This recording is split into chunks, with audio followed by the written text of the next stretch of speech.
Donc nous sommes le dimanche 7 hier et Daf Yud Dalet Me'ila Itman. Donc première ligne de la Gemara. Avodat Korvim Shetabalam Ela. Donc on a dit que s'il y a une Avodah Zara, une statue d'Avodah Zara qui a été adorée par les Goyim, et donc normalement on avait dit que normalement quand on trouve une Avodah Zara comme ça on n'a pas le droit d'en profiter. La seule façon c'est que le Goy lui-même l'annule, soit il la casse ou là, il la jette, enfin on verra dans Avodah Zara là-bas ce qui est marqué, mais voilà, ici on parle d'une Avodah Zara qui s'est cassée toute seule. Rabbi Hanan a dit elle reste toujours interdite même si elle est cassée. Rishakish a dit non, elle est permise maintenant d'en profiter. On explique la raison de chacun. Rabbi Hanan dit elle reste toujours interdite puisqu'il n'y a pas un goy qui a annulé cette Avodah Zara parce qu'elle s'est cassée d'elle-même. Or nous on sait que pour qu'on puisse profiter de l'Avodah Zara il faut qu'un goy annule cette Avodah Zara. Or celle-là elle était cassée seule d'elle-même. Donc elle reste toujours interdite de profit. Rishakish a dit permise, pourquoi? Mais Moramad Higofa la masla, les didé masladi. Il dit, Rishakish, tu sais pourquoi elle est permise? Parce que le monsieur qui adorait cette Avodah Zara, il va se dire, si déjà la Avodah Zara elle-même, elle n'a pas pu se protéger elle-même pour ne pas qu'elle se casse, comment elle va me protéger à moi? Donc du coup, il la rejette complètement, et c'est ça l'annulation selon lui. Donc ça c'est l'avis de Rishakish. Donc on a une mahlok. Si qu'elle soit cassée, elle est directement, elle est automatiquement annulée. Voilà, elle vaut plus rien, puisqu'elle est même pas capable de se protéger elle-même. Donc alors elle peut pas me protéger non plus. Le but de l'Avodah Zara, c'est ça? Ah oui, quand on a un Dieu, c'est pour nous protéger. On prie, ça nous. Alors, était le Rishakish Rabbi Hanan. Voilà comment Rishakish pose la question à Rabbi Hanan. On a vu dans la Mishnah, quand on a trouvé un nid d'oiseau au-dessus d'un arbre de Hekdesh, donc l'arbre de Hekdesh, on n'a pas le droit de profiter de l'arbre, et il y a un nid au-dessus, on n'a pas le droit d'en profiter de ce nid-là. Après on a dit et si on a profité, c'est pas grave, il n'y a pas de me'ila. Et Sheba Shira, il y a Tisbiqale. Maintenant, quand le nid est au-dessus d'un arbre idolâtre, on a dit non plus, puisqu'on n'a pas le droit de profiter d'un arbre idolâtre, on n'a pas le droit donc de grimper sur l'arbre, on peut. La seule chose, c'est prendre un bâton et faire tomber le nid pour prendre donc le nid qui a de l'arbre. Alors, c'est là où la Gemara dit, Maï, de quoi s'agit-il ici? N'est-ce pas, là où n'est-ce pas que on parle ici? Pourquoi tu nous dis que le nid qui est sur l'arbre idolâtre, il faut le faire tomber avec un bâton? Pourquoi on ne le prendrait pas lui-même? Alors, la seule explication, c'est, comme la Gemara propose, n'est-ce pas que le nid lui-même, il s'est brisé des gouffas, c'est-à-dire des branches même de l'arbre. Ça veut dire que il a été fabriqué par les branches même de cet arbre idolâtre. Et c'est pour ça qu'on a dit, il faut qu'il le casse. Ça veut dire que si la Mishnah nous a dit que quand on a un nid au-dessus d'un arbre idolâtre, on n'a pas le droit d'en profiter, donc il faut le casser avec un roseau, avec un bâton, il faut le faire tomber. Ça veut dire que le nid lui-même, d'accord, il est assaut. Alors, s'il est assaut, n'est-ce pas qu'on parle de ce nid-là qui a été formé à partir des branches de ce même arbre? Et donc tu vois bien que quand on a pris un arbre cassé, entre parenthèses, puisque les branches, on casse un arbre, et on fabrique avec un nid, donc on voit bien que là aussi c'est interdit. Donc même les branches de l'arbre d'Azara elle-même qui s'est cassée seule, il y a marqué que c'est assaut. C'est pour ça...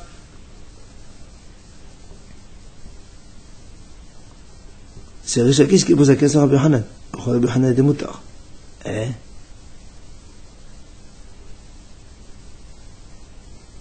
Alors?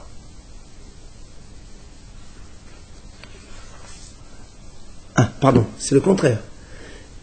C'est le contraire. Rishakish dit, si on a vu dans la Mishnah que quand il y a un nid sur un arbre, on parle bien d'un nid qui a été formé à partir des branches de l'arbre. Et pourtant, qu'est-ce qu'on a dit? Tu le fais tomber et tu peux l'utiliser.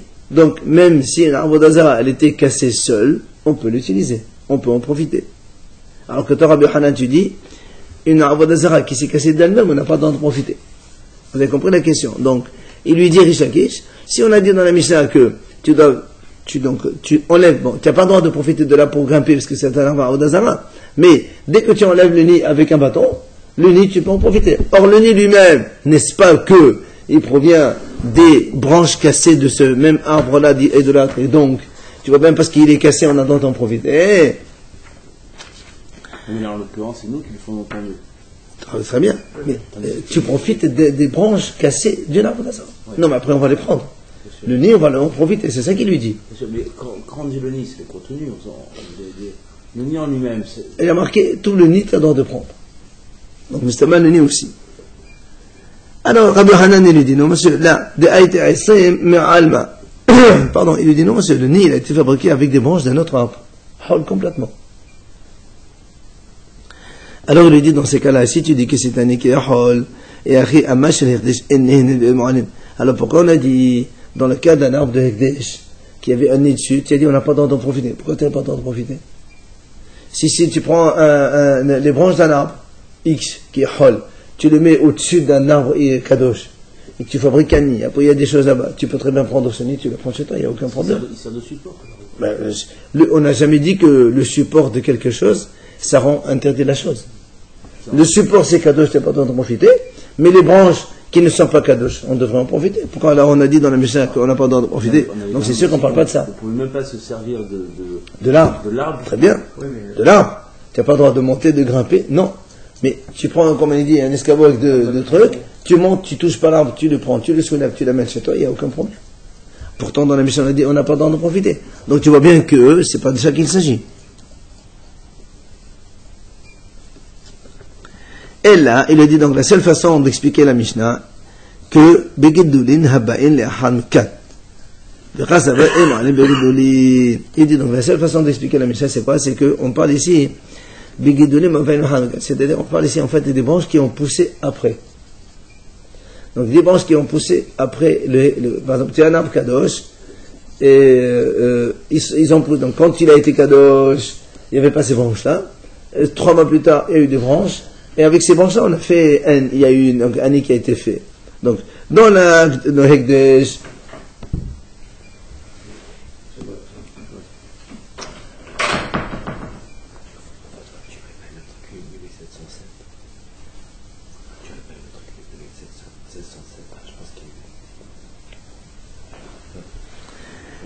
non. Alors, il a dit donc, on parle ici que de la pousse, donc des branches qui ont poussé. C'est pour ça quand il s'agit d'un arbre et de l'autre, il a dit, alors il dit que lui il pense comme ça. Un arbre kadosh, les branches qui poussent après, d'accord, ils ont une petite gdoucha. Donc, on n'a pas le droit d'en profiter, mais si tu en profites, il n'y a pas de mélaïla. D'accord, des branches qui poussent dans un arbre kadosh. La même chose pour un arbre idolâtre. D'accord, un arbre idolâtre, quand ça pousse dessus après, alors tu n'as pas le droit de profiter de l'arbre, mais les choses qui poussent derrière, lui il pense qu'on peut le faire, on peut les prendre. Il a dit, c'est pour ça que la logique veuille qu'on se mette dans cette hypothèse. Pourquoi? Parce que si tu dis mais que c'est un nid qui a été fabriqué par des branches d'un autre arbre qui est complètement hol, d'accord? Si tu penses, comme on a voulu proposer au début, que c'est un nid qui est donc fait à partir de branches d'un arbre de l'autre, pourquoi tu as dit, il le casse avec un bâton, il le jette? Peut-être qu'à la prendre carrément, tu l'amènes. Pourquoi tu as dit, quand il s'agit d'arbre d'Azara, si tu dis qu'il s'agit de branches d'un autre arbre, qui est normal, qui est permis, dans lequel donc il a été fait un nid sur un arbre idolâtre, pourquoi tu veux détruire ce nid-là? Ce nid-là, il n'est pas interdit. D'accord, il a été fait sur un arbre idolâtre. Dans la mesure où toi tu ne profites pas de l'arbre idolâtre, tu peux très bien monter, prendre le nid, et te le descendre comme ça. Et là-bas, c'est sûr qu'on dit qu'il s'agit donc d'un guidolim de l'arbre, c'est-à-dire que ça a poussé dans l'arbre. Pourquoi? Ça vient d'un arbre extérieur ou pas alors, ce nid? Et on a dit non. On a dit que le nid, la réponse de l'Agmara, il pousse de l'arbre lui-même. Donc c'est quoi? Si c'est Ekdesh, attends, tu prends un arbre Ekdesh, tu as sanctifié un arbre donc à un temps X. 6 mois plus tard, l'arbre il pousse. Alors maintenant, il y a des branches qui ont poussé, on a fabriqué avec un nid. Alors lui, il pense que les branches qui poussent dans un arbre Ekdesh, d'accord, on n'en profite pas, mais si on a profité, il n'y a pas de Me'ila. Donc déjà, on peut remarquer en profitant, mais il n'y a pas de Me'ila. Pour l'arbre d'Avodah Zarah, la même chose. Il a dit, quand tu as un arbre idolâtre, après il a fait pousser des branches, oui, c'est pour ça que tu ne peux pas prendre le nid comme ça, parce que c'est les branches d'Avodah Zarah. Alors qu'est-ce que tu fais? Tu le casses, et tu détruis le nid, tu le prends. Amar Rabbi Abahu Amar Rabbi Hanan. Il vient nous donner une autre réponse.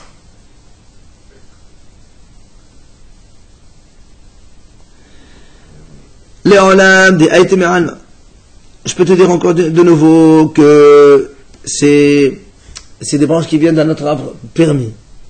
Ah, tu as posé la question, Maïatiz, et pourquoi alors il les fait tomber? Pourquoi il les prend pas? Il dit, parce qu'en fait ici, Yatiz Efrohim. En fait, ici, on veut dire que...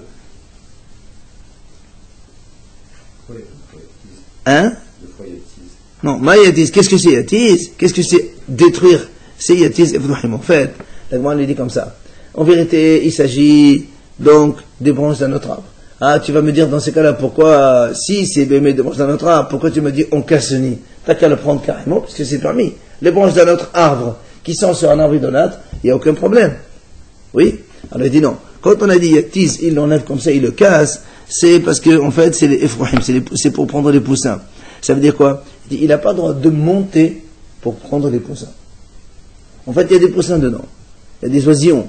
D'accord? Et donc, pourquoi on ne permet pas qu'ils montent, même sur un escabeau pour prendre les poussins? On a peur, haramim fexera, de peur qu'il s'agrippe à l'arbre, un truc comme ça. Donc, comme c'est un arbre idolâtre, on n'a pas le droit de profiter, tu ne peux pas monter sur l'arbre. La seule façon qui reste, c'est quoi? Avec un bâton, tu casses, et tu relèves, et tu prends les oisillons. Donc, même l'éventualité de branches qui viennent d'un autre arbre, c'est aussi admissible. Amal et Rabbi Yaakov. Il a dit Rabbi Yaakov, Rabbi Ramia, Efrohim, kan vechan mutanim, Besim, kan vechan asolim. Alors il lui dit, Rabbi Yaakov, il a dit Rabbi Ramia, il lui dit, écoute, si c'est des poussins, dans les deux cas, aussi bien d'un arbre idolâtre que d'un arbre Ekdesh, c'est permis. Pourquoi? Parce qu'ils sont indépendants de l'arbre. Un poussin, il vole, il s'en va. Mais si c'est des œufs, aussi bien dans l'arbre Ekdesh que dans l'arbre Avodah Zarah, c'est interdit. Pourquoi? Parce que les œufs, s'ils n'ont pas de support, ils vont tomber, ils vont se casser. D'accord? C'est-à-dire qu'ils dépendent de l'arbre. Absolument. C'est pour ça qu'il a dit. Dans les deux cas, c'est assourd. Amar Ravashi, il y a un Ravashi rajoute, et Mefrahim Sechem Ne'imam, Kebesem Damo. Maintenant, si les oisillons, ils sont tout petits, ils ont besoin encore de leur maman, donc c'est sûr qu'ils sont considérés comme des œufs. Comme ils ne peuvent pas s'envoler seuls, donc ils ont besoin de l'arbre, donc c'est assourd comme les œufs. Ils auraient du mal aussi à les récupérer s'ils s'envolent. Non, ils peuvent s'envoler un petit peu, ils sont indépendants. Nouvelle Mishnah. הגזברים של אחו העשם מועלים בעשם ואין מועלים לא בשיפויה ולא בנבייה. Shipuye ou nviya. Il dit comme ça. Quand les gizbarim, c'est donc les responsables de Beit HaMikdash, ils achètent du bois. D'accord? Ils achètent du bois pour les constructions de Beit HaMikdash, on a besoin. Il dit mou'alim ba'etzim. Alors si après ils utilisent le bois, ils sont hayam me'ila. Ah oui, évidemment, s'ils l'utilisent de façon involontaire, comme d'habitude, donc pour leurs propres besoins, ils sont hayam me'ila. Pardon? C'est normal. Ce qu'il va nous dire, c'est après, c'est ça qui. Par contre, c'est-à-dire, si maintenant, quand ils vont les tailler pour bien faire comme il faut, alors eux, ils achètent en général, ils achètent comme des arbres, des troncs d'arbres. Alors ils vont les tailler, ils vont arranger. Alors il dit, quand il y a la cire du bois, les chutes, et les feuilles aussi de l'arbre, quand il y a encore des feuilles, on n'a pas le droit d'en profiter, mais il n'y a pas de me'ila. Dans ces cas-là, il n'y a pas de me'ila. La me'ila, elle est uniquement sur le tronc d'arbre lui-même. D'accord? Qu'on va utiliser pour la construction du Beit HaMikdash. Oui, c'est possible. C'est possible aussi. Mais en général, non, parce que ça, c'est le bois pour le Beit Kabayit. Parce que pour le Beit Hamikdash, il y avait des groupes particuliers qui amenaient le bois particulier. Là, on achète un peu chez n'importe qui. Ok? Voilà. La Gemara nous apprend la chose suivante. Amar Shmuel Yud Dalet.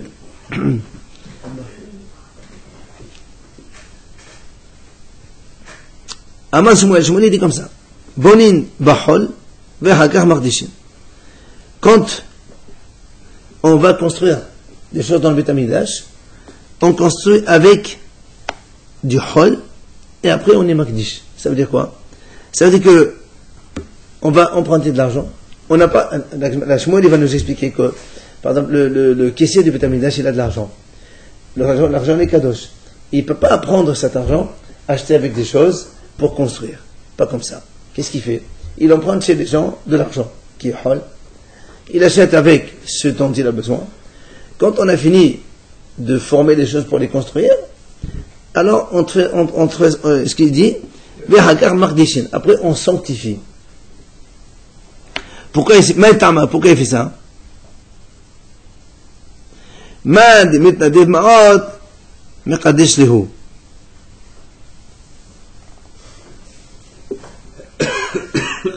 Il dit, parce que quand moi j'offre de l'argent au Beit Hamikdash, je ne dis pas je l'offre d'argent hol, j'offre de l'argent qui est kadosh.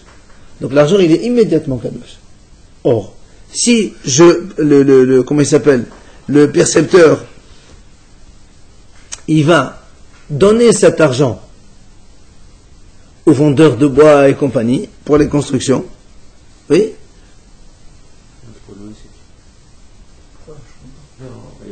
Le vendeur il va avoir de l'argent kadosh. Non, ça c'est pour la gestion du Beit Hamikdash. Ils disent que c'est comme le bois. Non, parce que, voilà, le problème c'est que, quand moi je donne cet argent-là aux vendeurs, ça c'est un argent qui est kadosh. Pourquoi kadosh? Voilà. C'est des dons, c'est l'argent dedans. Très bien, l'argent dedans il est kadosh. Oui, mais l'argent dedans c'est pour la gestion de. Très bien, mais l'argent il est kadosh. Pour le transférer, il faut faire un transfert de sainteté. En vérité, il y a une question là-bas. Quel est ton problème, comme tu dis? Voilà. De toute façon, quand on transfère, on achète. Par exemple, tu as 20 euros, tu achètes des poutres de bois. Ben, tu donnes les 20 euros, tu prends le bois. Le bois, il devient kadosh, l'argent, il devient hol. Il dit, des amars. En fait, la Gemara, elle explique. D'abord, Shmuel, c'est Shmuel qui dit, alors, on fait comme ça, on va dire comme ça, par commodité, mieux. On achète d'abord avec l'argent de hol, et donc quand on a fini d'arranger tout, eh bien on dit, ça c'est cadeau, on sanctifie la chose pour le Beit Hamikdash.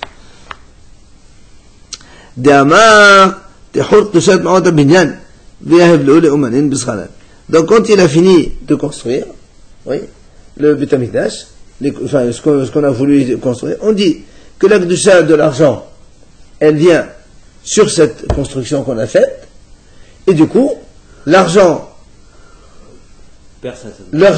que maintenant, je suis obligé de rembourser ceux qui m'ont donné des sous. L'argent, il devient hol, après je rembourse tout le monde. D'accord. Et on peut le faire au début, ça? Comment ça au début? Au début, avant tout ça. Voilà. J'achète le bois. Et non, tu ne peux pas acheter avec Marot Kadosh. Ce qu'on a dit, mais c'est ce qu'il a proposé chez moi. Je me l'ai dit d'abord, on emprunte de l'argent. On achète avec le bois. On taille, on fait, quand on a fini, je prends maintenant l'argent du Beit Hamikdash, je dis, la kedusha de l'argent du Beit Hamikdash, elle va sur ce bois, sur ces murs. Et donc l'argent devient hol. Maintenant, je paye les ouvriers, les vendeurs, tout ce qu'ils ont travaillé. D'accord? Hein? Alors, la Gemara va poser une question. Vite, la Gemara va poser une question. מותר הקטורת, מה עושים? בואו, היום מפרישים ממנה שכר לאמנים, חלינות על מאות אמנים, ותנות על אמנים, חסות תורה חדשה. לגמרא dit,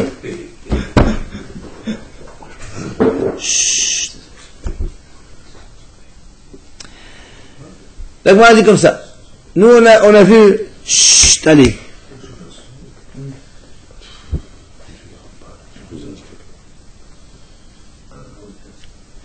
Qu'est-ce qu'on fait avec Motar Haktoret? Alors c'est quoi Motar Haktoret? Vous savez qu'on fabrique les encens D'accord? Pour l'année. Oui. Et on dit que chaque année, parce que comme on lit dans les Torah, on fait 368, il y a 365 comme l'année solaire, il reste 3 années. Alors on dit de cela, le Kohen Gadol il prend un petit peu pour Kippour, c'est une dose supplémentaire.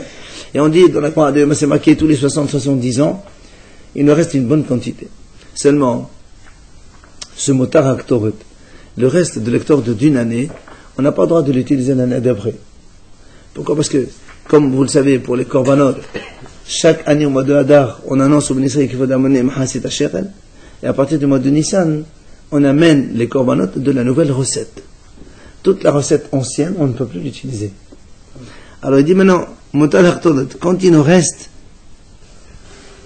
à la fin du mois de Hadar, il nous reste un peu d'octorot. On ne peut pas l'utiliser pour l'année d'après qui commence au mois de Nissan. Qu'est-ce qu'on fait avec? Il dit, Maïor, c'est beau, qu'est-ce qu'on fait avec?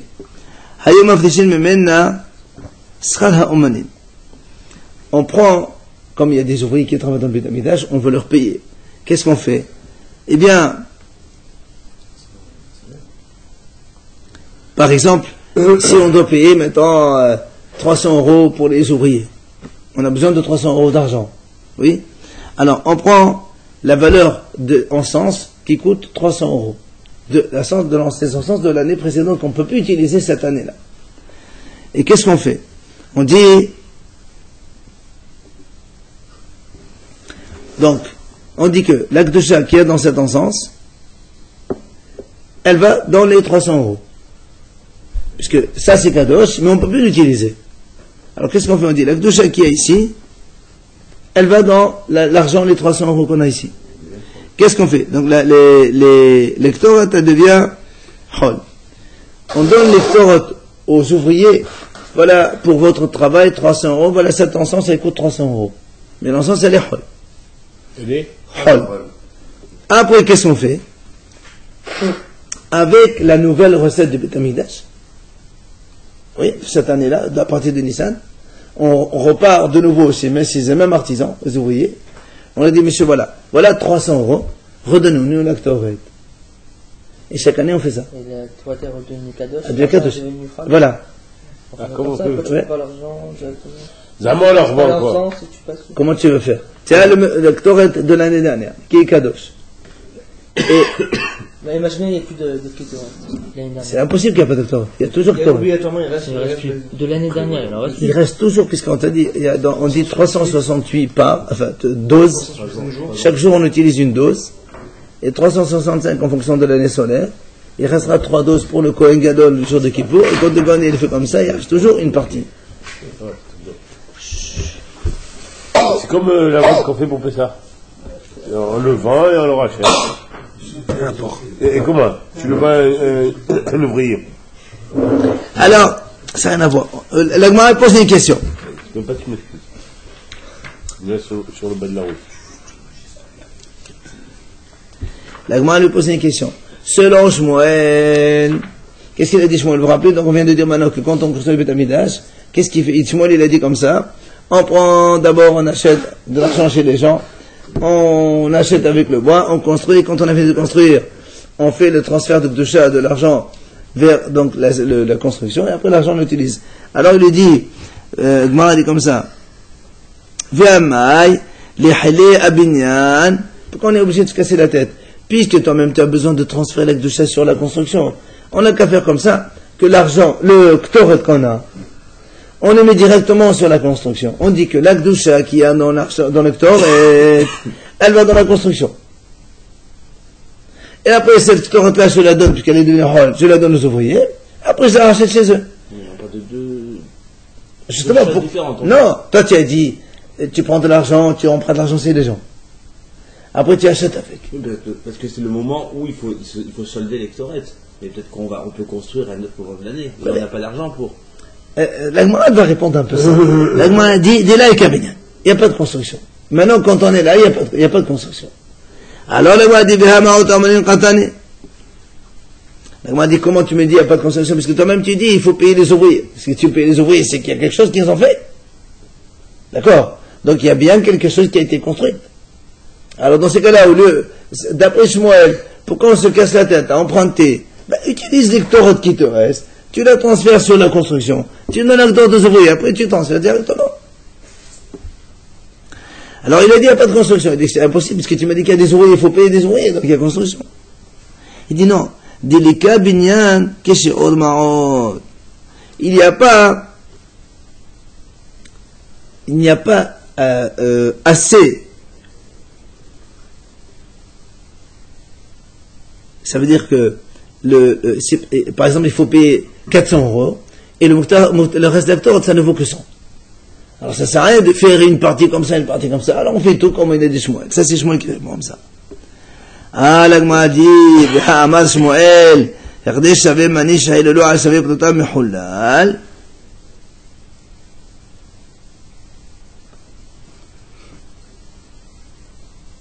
Alors l'agma dit, et alors? En fait, l'agma dit le contraire. L'agma dit ici, c'est le contraire. C'est que le Ktor, ça vaut 400. Et le Sahar, ça vaut 100. Alors on ne peut pas faire une partie. Alors on prend tout l'argent. L'agma dit, quel est le problème? Shmuel même, il a dit que quand on a quelque chose de kadosh qui vaut 1000, tu peux le transférer sur 1 euro.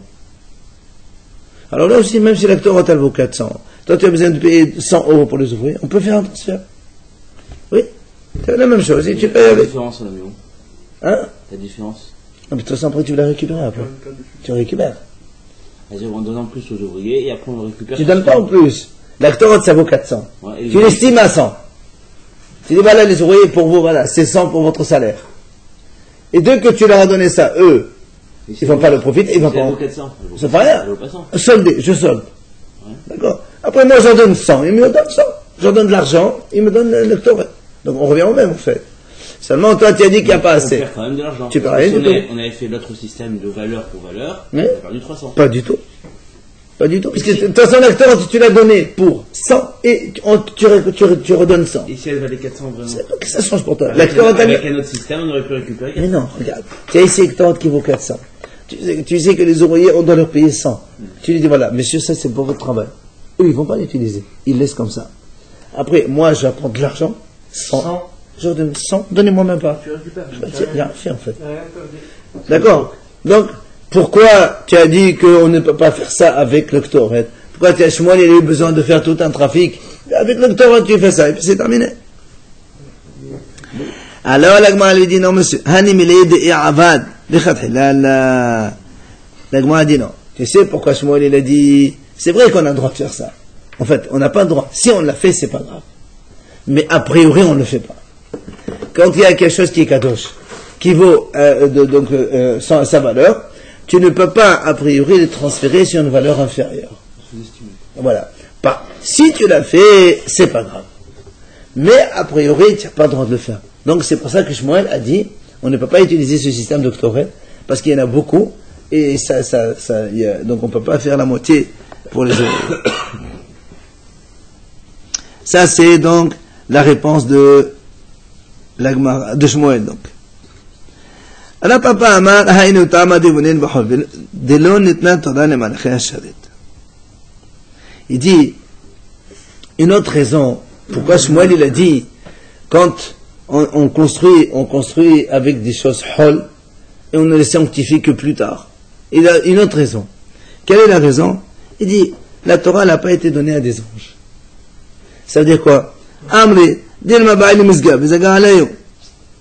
Et ben, avec Kocha, c'est Radé Ramael de Kocha. Il dit que c'est très simple. Comme ils vont acheter des poutres, ils vont acheter du ciment, ils vont acheter des carreaux, je sais pas, plein de choses pour la construction.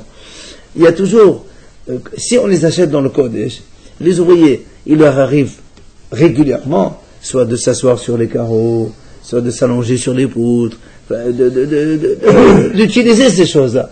Or, si on les fait dans le Kodesh, c'est Hayabeina. On n'a pas le droit d'utiliser des choses kadosh. Alors c'est pour ça qu'il dit, nous on n'est pas des anges, on ne peut pas faire attention à toutes les secondes, comment on fait, on va s'asseoir, on va marcher. Imagine quelqu'un il marche rien que sur la poutre de truc, après tu dis que c'est Merina. Alors l'Agma a dit, écoute, Shmuel il a dit, on fait rien, on achète tout dans le hall, et quand on a construit, après on dit ça c'est kadosh et on fait le transfert. C'est pour cette raison qu'il a dit ça.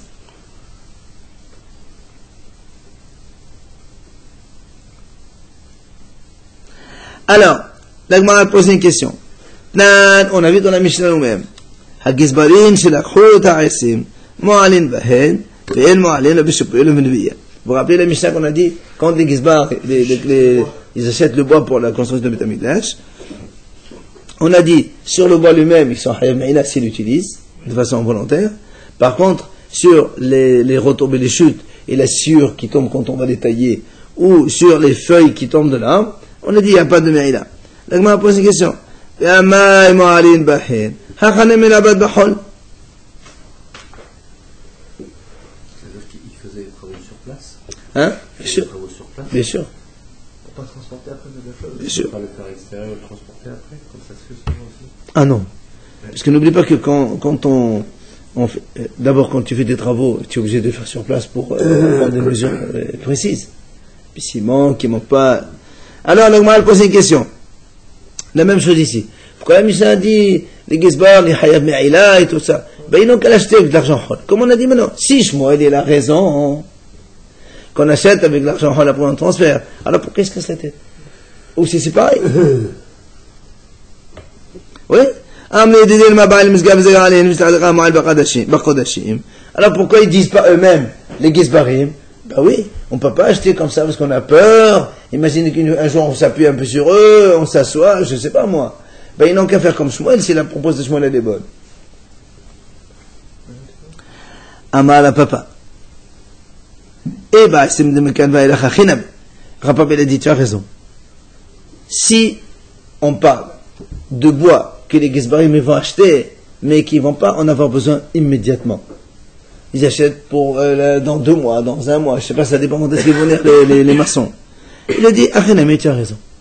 Tu as raison qu'eux, ils achètent ça avec l'argent de Hol. Ils ne peuvent pas faire ça. Parce qu'eux, ils peuvent venir s'asseoir, s'allonger, enfin, je ne sais pas. Et la Kitnan Matnetin, la Mishnah qui a dit, ils achètent directement Kodesh, Be'asim de Yomé.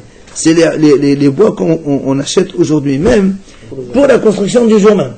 Et là, on fait quoi? Et là, il n'y a pas de risque, peut-être qu'il va s'asseoir dessus. Oui, il va s'asseoir, il va les acheter, il va les donner pour travailler, ça y est. Il n'y a pas de risque. Pour un jour, tu ne vas pas dire, peut-être qu'il va oublier, il va s'asseoir, il va s'allonger. Sur le travail, c'est un jour. Voilà, le travail, le bois, tu vas l'utiliser pour le jour même. Donc tu ne vas pas venir à profiter de ce bois-là, parce que si on va l'utiliser aujourd'hui même. Donc fais attention quand même. Les artisans, on parle plus des voilà, c'est absolument. Absolument. Il faut quand même faire le transfert. Mais non. Artisan. C'est pas les Gizbarim qui Très bien. L'artisan, tu lui donnes ça, tu dis voilà, tu es au Beth Amikdash. Ah oui, il faut faire attention aujourd'hui. Mais en un jour, tu peux être vigilant. Mais tu ne peux pas être vigilant tous les jours. C'est tout à fait compréhensible. Oui, d'accord. Ça prend du temps, c'est pas qu'un jour. Non, mais des fois, tu achètes 2 ou 3 morceaux de bois, tu en as besoin pour un truc. Non, c'est pas, ça dépend ce que c'est la construction qu'on va faire. Et donc, quand tu vas faire un truc à long terme, c'est sûr que là, ça peut prêter à confusion et les gens, enfin, les Gizbarim, comme les artisans, ils peuvent se tromper, s'asseoir, s'allonger, etc. Et donc, c'est pour ça qu'on achète avec le rôle. Mais pour les choses du jour même, donc ça ne porte pas à confusion. On fait la nouvelle Mishnah, si vous voulez. Page Tetvav, nouvelle Mishnah. La Mishnah dit, Chodshei Mizbeach, Mistarfin Ze'imze, Lim'ila, ou le Haïb Alem Mishum Pugul Finotav Etame. Alors, il dit comme ça. Donc, on rappelle quand même ce qu'on a dit hier. C'est qu'il y a 2 types de Korban, de Kadashim. Il y a les Chodshei Mizbeach, c'est-à-dire les sacrifices qu'on offre sur le Mizbeach. Donc, ce qui est tous les agneaux, enfin, les bêtes offrables sur le Mizbeach, avec l'huile et le vin. Il y a ensuite les bêtes qu'on offre, ou les autres biens qu'on offre, à la caisse du Beth Amikdash. Quand tu offres des bêtes impures, des ânes ou des chameaux, ça va à la caisse du Beth Amikdash, du bois, des tables, tout ça, ceux qui font des dons, des terrains, des arbres, tout ça, ça va à la caisse du Beth Amikdash. Et nous, on a dit, il y a Me'ila aussi bien pour les Chodshei Mizbeach que pour les Chodshei Beit HaKabed. Dans les 2 cas, il y a Me'ila. Si quelqu'un l'utilise dans un objet sacré, il est Hayav Me'ila. Rappelez-vous, on a dit aussi que pour être Hayav Me'ila, il faut qu'il y ait une valeur minimale de profit de 1 prouta. La Mishnah nous explique maintenant. C'est-à-dire, si quelqu'un, par exemple, il profite un petit morceau de Mizbeach plus un autre petit morceau, chaque morceau il fait demi-prota, et les 2 ensemble ils font 1 prota. Alors ça s'associe. il y a Haya Me'ila. Même si les profits sont différents. C'est deux Misbeah. C'est-à-dire. Les deux, c'est les Misbeah. C'est le Misbeah entre eux. C'est pas un Misbeah et l'autre Beda Kabait. Même si c'est pas la même. C'est ça. On parle. Non, mais là, après la Mishnah finit que même on commence doucement. Pourquoi c'est deux misbéars? Il n'y a qu'un misbéar? Non, ça veut dire deux choses que tu offres au Misbeah, les deux choses différentes, elles s'associent entre elles. Ah oui, si d'accord, quelqu'un. C'est la moitié d'un agneau et la moitié D'une vache. ou d'un morceau de Alors ça c'est ce qu'on rajoute après la troisième idée. Pour l'instant, les deux misbéah ensemble s'associent. Tu prends un bout d'agneau et après un autre bout d'un autre corban de bœuf ou même d'un autre agneau, ça s'associe entre eux. Ou bien la même chose. Ceux de Bedekabait, on s'associe également entre eux. Et la Mishnah termine la même chose que tu as dit toi. Si quelqu'un profite d'un morceau de bois et aussi d'un morceau de viande d'un morceau de sacrifice, et que à tous les deux ensemble l'addition fait une prota, il y a aussi Me'ila. Alors après, ça c'est maintenant pour le Misbéah. Donc là on a parlé que de Me'ila. Pour le Misbéah, la première idée de la Mishnah. Ça c'est on l'a vu. Après, la même chose pour les Rotsi Misbéah. On sait qu'il y a. J'ai repris la deuxième ligne de la Mishnah. Oui.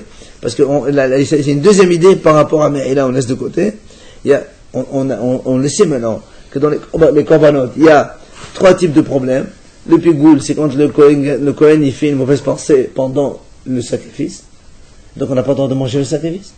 Notar, c'est quand un sacrifice il dépasse le délai de consommation. On n'a pas le droit de le manger. Et tamé, c'est quand le Kohen est impur, ou la viande elle est devenue impure, on n'a pas le droit de le consommer. Là aussi, donc ça existe que dans ces mesbéas, ça, pas dans le Bedekabait. Et non. Et tamé, il n'y a pas Bedekabait, tamé? Et non. Ça ne se mange pas. Manger un sacrifice que quand le Kohen est tamé ou que la chose elle est tamée. Ah. Et donc là ça ne marche pas. Et donc, ici on nous dit, tout le côté mesbéas aussi, pour être hayab, il faut la valeur d'une prota. Mais là, pourquoi prota? Pigo notamment, mais c'est pas prota, c'est normalement kazait. Ah, kazait, voilà, c'est ça.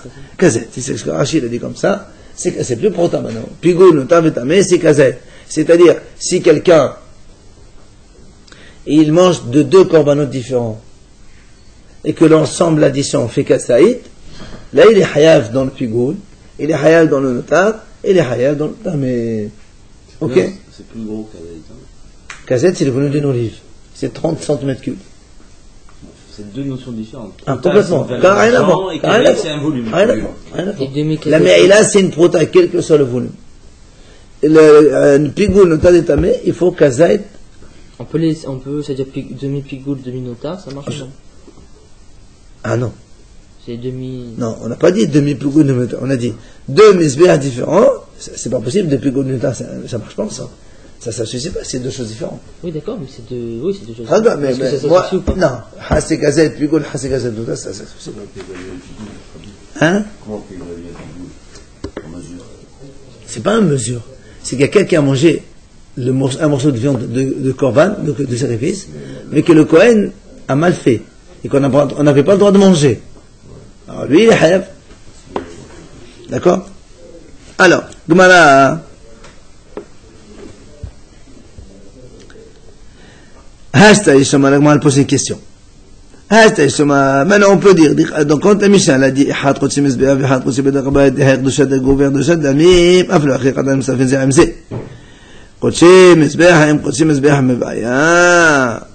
moi dit je comprends pas. Tu me dis dans la Mishnah, quand tu as une moitié de Mizbeah et une moitié de Bedekabait, ça s'associe. Oui, pour la prota, on a dit, un morceau de bois qui coûte un demi-prota et un morceau de viande de sacrifice, un demi-prota, tu profites des deux de façon différente. Un tu le manges, l'autre tu l'utilises.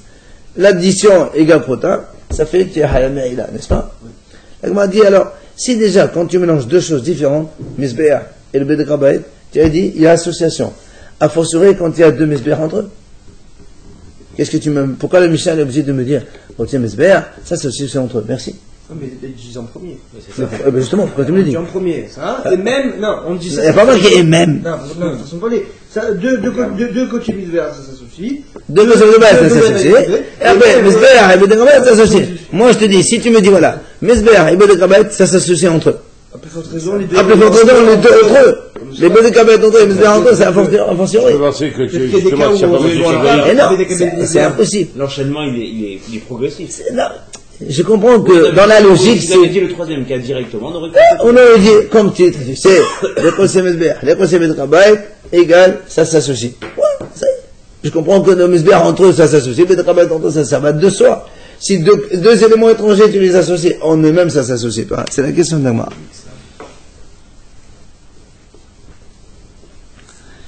Alors, la réponse, en fait, elle est évidente. Vous devez la deviner. Il dit, Mishum de Qatani Allah, li hayib alihin Mishum pigul notabetame, de Qasibet Qabayt laïka. Akhi, Mishum akhi qapalir la. La réponse est très simple. Il dit, parce que dans les Kosim Esbéach entre eux, il y a une notion qui n'existe pas chez les autres. C'est pour ça que j'étais obligé de t'enseigner le Kosim Esbéach entre eux. Parce que dans le Kosim Esbéach entre eux, il y a le Pigoul, il y a le Nota, il y a le Tamé. Et ça n'existe pas dans le Bédé Krabayt. Donc je suis obligé d'abord de te mettre entre Kosim Esbéach, il y a Me'ila, il y a aussi Pigoul, Nota, Tamé. Et ça n'existe pas dans le Bédé Krabayt. Ni dans Bédé Krabayt avec le Misbéach, ça marche pas ensemble. Mais un c'est Prouta, l'autre c'est Kadaï. C'est vrai. Mais toi tu me dis, tu sais quoi, enseigne-moi, Misbéach plus Bédé Krabayt égale Prota, ça marche. Très bien. Et comment je sais après pour le Pigoul ça marche? Je ne le savais pas. Si tu me le dis pas, je ne peux pas le savoir. Comment je peux deviner, moi, que Misbéach avec Misbéach, ça marche pour le Pigoul et pour Nota et pour Tamé? Je ne peux pas le savoir. Là, tu m'enseignes que le cas de la Me'ila. Alors, Me'ila, Bédé Krabayt plus Misbéach, ça marche, je vais bien. Mais après, pour les Pigoul, Nota et Tamé, ça n'existe pas dans Bédé Krabayt. C'est pour ça qu'il lui dit. Donc, c'est qu'elle n'a pas écrit Kochi Bédé Krabayt, Mystère Kinzé. Hein?